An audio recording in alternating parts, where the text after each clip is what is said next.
One of the methods we have of populating new bay overlays into Google Earth is through our one of our calculators that can actually create overlays starting with a place mark.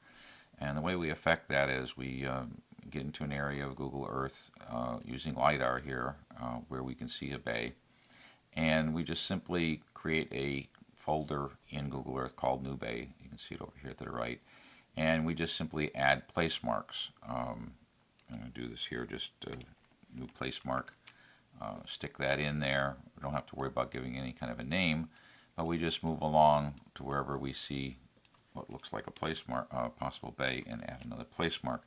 Now we're using a fixed screen overlay here, which is available as a center point, so we know exactly where that bay is going to be. And it's possible to move in and out too, because what the program does that we're going to process these place marks with is create overlays based on the overlay size based on how close the viewing position was when they're created. So it'll create smaller ones when you're in close and larger ones when you're out farther out. So we've got a few of these. I already created some of them. So what we're going to do here is we're going to take this folder. I'm going to copy it. You notice the first one I put the name of the first bay here as the octant number. We just need a number there. It's going to number them sequentially from that first number that we provide. So now we take this folder of bays, new bays, place marks, and we copy that out, which gets us a bunch of KML. And we go to our Carolina Bay Overlay Generation tool, which we can then paste in there, this KML. By the way, this is kind of what it looks like. It's just a bunch of metadata about those place marks we placed. And what's in there, most importantly, is this range. So it's about 1.5 kilometers above the ground is where I took it. It'll use that to figure out how big to make the bay. And then based on the longitude and latitude of the place mark, it'll know where to put the bay. And then finally, it will use our prediction methodology for predicting the orientation of a bay to come up with a predicted orientation. So we generate that with the generate button. We get 12 bays. We do a select all and copy that out. We go back to Google Earth and we paste that folder in here. And if we look at that folder, what we'll see is bays. And we'll do a get info on the first one, and it'll take us here, and you can see we have a place mark, and what we want to do is basically shrink that down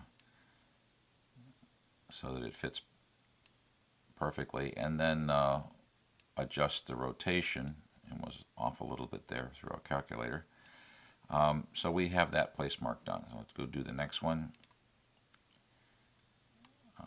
Back out a little bit.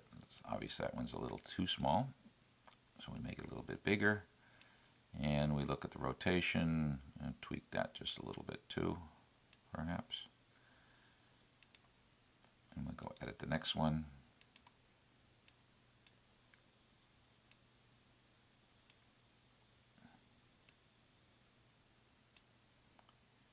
And edit the next one.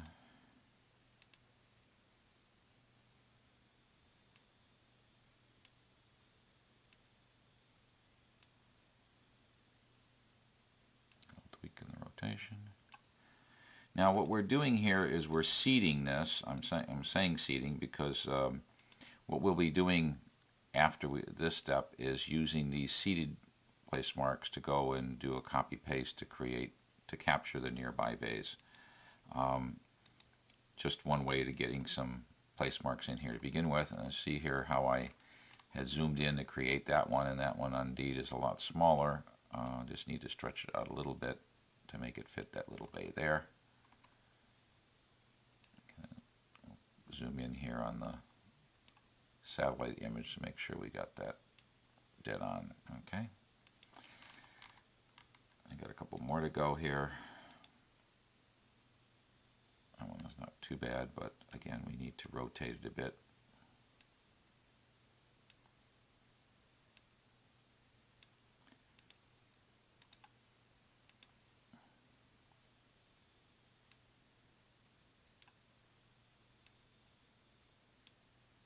We view the capability of our bay orientation calculator to compute these bay alignments as being probably our strongest proof of our distal ejecta hypothesis. Knowing where on the Earth this ejecta is going to fall, we have a good feeling about what its alignment based on Coriolis force, rotation of the Earth, and the distance from our Saginaw impact site to be able to figure out what these bay alignments should be. Now this one's pretty dead on, but again, it's still a little bit too small.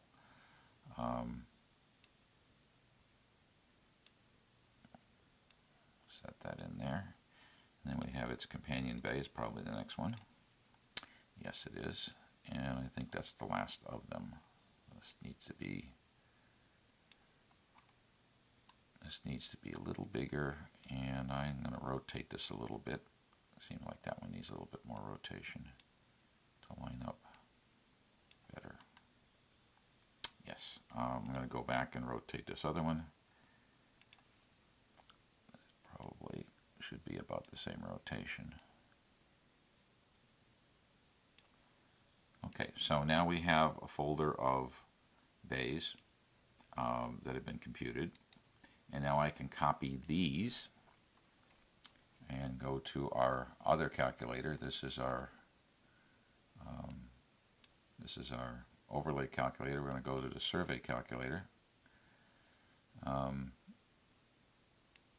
and what this product will allow us to do is paste in that information. We need a filter here, which is the basically the octant number 133321, and we process that, and what we get out of here is 3 fields of data. We get an overlay name, a set of the overlays, and it shows us that we processed 12 of them. It also computes an average bearing and a bearing standard deviation for those 12 bays. So I copy this out and can paste it back in to Google Earth, and basically we have the same thing, except now this has been annotated so that each of these bays now, if we look at those bay elements, they're annotated with information such as the bearing, the fact that this is a bay south prototype, the eccentricity, and the surface area in hectares for that bay. And this will become part of our survey with that information.